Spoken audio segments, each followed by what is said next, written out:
I hate Starfield. Oh, wait. Did I say I hate Starfield?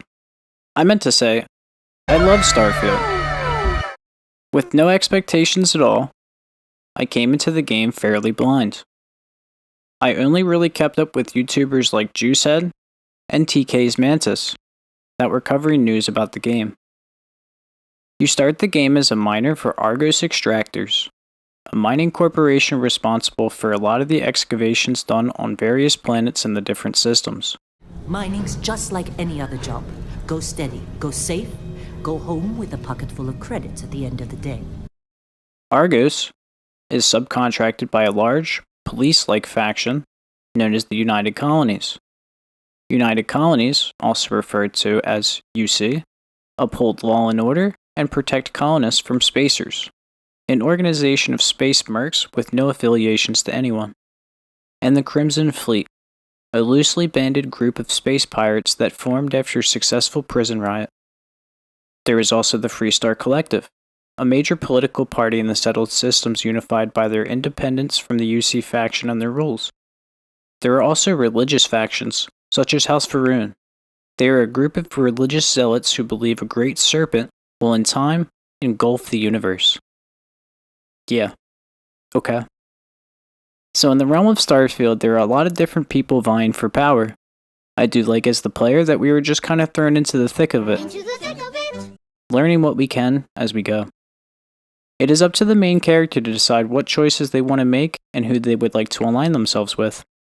After completing the introduction sequence, you are given a spaceship and a spot on the well-known team of explorers known as Constellation. With the funding of a wealthy billionaire businessman, Walter Stroud, Constellation has been searching the cosmos for intelligent life, artifacts, and other oddities. There's also Vasco the robot. He's pretty cool too. The way the game progresses gives the player time to adjust to all the vast new sights and interesting devices before them.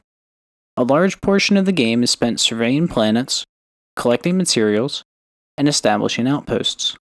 Using materials you find, you can create extractors and fabricators to automate all of the mining and production. What was difficult for me to understand at first was how the settlement system worked. I don't think they do a great job of explaining that materials on your ship transfer over to whatever outpost you are currently at. So keeping materials needed to build the basics of an outpost, like aluminum, iron, tungsten, beryllium, and copper, might be better off in your ship's cargo hold than at one of your outposts. You can link outposts together using supply lines. These routes can only go to the other outposts on planets in the same system. To send materials to a planet in a different system, an upgraded version of the supply line can be created, but requires a steady source of helium-3, fuel used for grav drives. Materials produced from extractors or received in supply lines can be routed to storage crates that are automatically sorted. Solid storage for ores and inorganic material, liquid for liquids, and gas for gases. Warehouse storage can also be built for resources like adaptive frames, vital fluids, and structural material. These are primarily used in weapon mods, development research, and medicine. I do dislike, however, that there is no option to disable aim assist, also known as auto aim correction. And Starfield's got some of the worst aim assist out there. I feel like a lot of times in combat, I'm overcompensating my aim and missing shots that I feel like I could easily hit without it. I've never been a fan of any game that has an option for it, and I always disable it when I'm able to. And while I know mods will surely take care of it, it's a development oversight that could have easily been implemented into the game.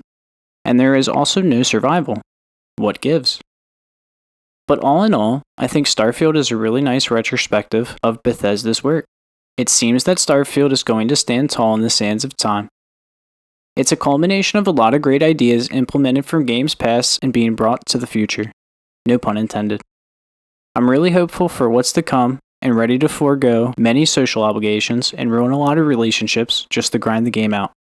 The game has already been a blast as it is, and I'm ready to keep diving in to see what I can find.